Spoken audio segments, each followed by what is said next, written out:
सेन ओझा माँ अम्बे चैनल में आप लोगों का स्वागत है।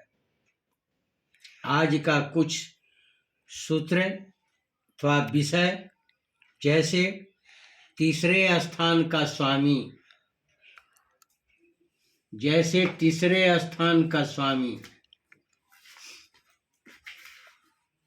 जैसे मेष लगन है और तीसरे स्थान का स्वामी ये 3 है, तो मिथुन, तीसरे स्थान का स्वामी मिथुन देवता।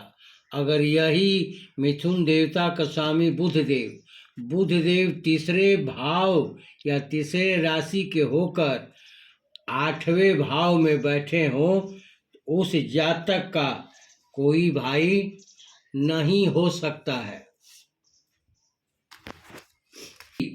बालक का दूसरा सूत्र, किसी बालक का जन्म, शिशु का जन्म हो और 5 महीने तक दांत निकलना शुभ नहीं होता है, और किसी जन्म शिशु दांत सहित बालक का जन्म हो, वह भी शुभ नहीं होता है। जैसे तीसरा सूत्र है, जैसे पत्नी का विचार नवमांस कुंडली के 7वें भाव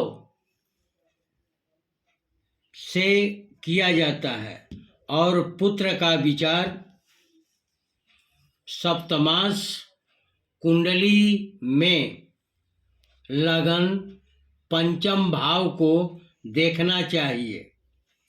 अगर किसी जातक व्यक्ति का अपना कैरियर देखना हो, तो कैरियर का विचार 10मांश कुंडली में लगन 4th 10वें भाव को देखना चाहिए।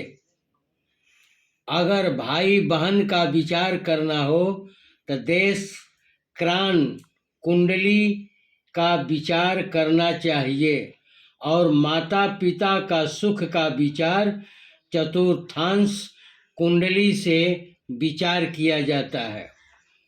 आइए, तीसरा है कि ये एक यंत्र है।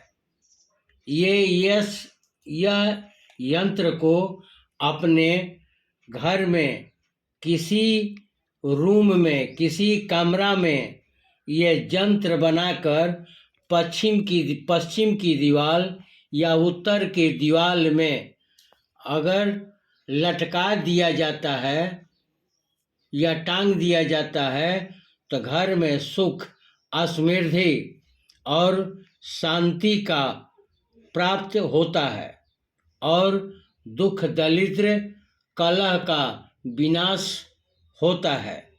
ये यंत्र को कैसे बनाएं, आइए समझें। नहा धोकर सफ़ेद वस्त्र या पीला वस्त्र पहनकर एक बरगद का पेड़ का पत्ता, एक पीपल पेड़ का पत्ता और एक गूलर पेड़ का पत्ता लेकर उसको स्याही की तरह लिक्विड बनाएं, और सफ़ेद पेपर के ऊपर दूध का स्पर्श करें। इसके बाद उसे सुखावें। इसके बाद गौमूत्र का स्पर्श करें और उसके बाद सुखावें, और इसी तरह का अंक बनावें 4 खाना का, जिसमें ये 6, 9, 1, 8 है, और इसी तरह का यंत्र बनाकर तैयार करें। अपने हाथ के अंगूठा के बगल वाली अंगुली को तर्जनी अंगुली कहते हैं। 6 अंक पर इसे रखें, तर्जनी अंगुली, और बोलें ओम नमः शिवाय। और दूसरा, फिर आए वन पर अपनी तर्जनी अंगुली रखें और बोलें ओम नमो भगवते वासुदेवाय नमः। इसके बाद 9 पर अपना तर्जनी अंगुली रखें और बोले ओम नमो विष्णुवे नमः।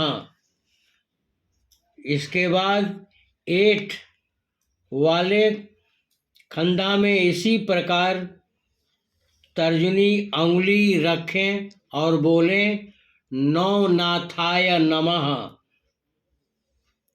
और इसके बाद पूजा कर धूप दीप दिखाकर पश्चिम की दीवार या उत्तर की दीवार किसी रूम में इसे लटका दें तो आपके घर में गृह में सुख समृद्धि ऐश्वर्य प्राप्त होता है और दुख दरिद्र कष्ट रोग शत्रु बाधा दरिद्रता का विनाश होता है।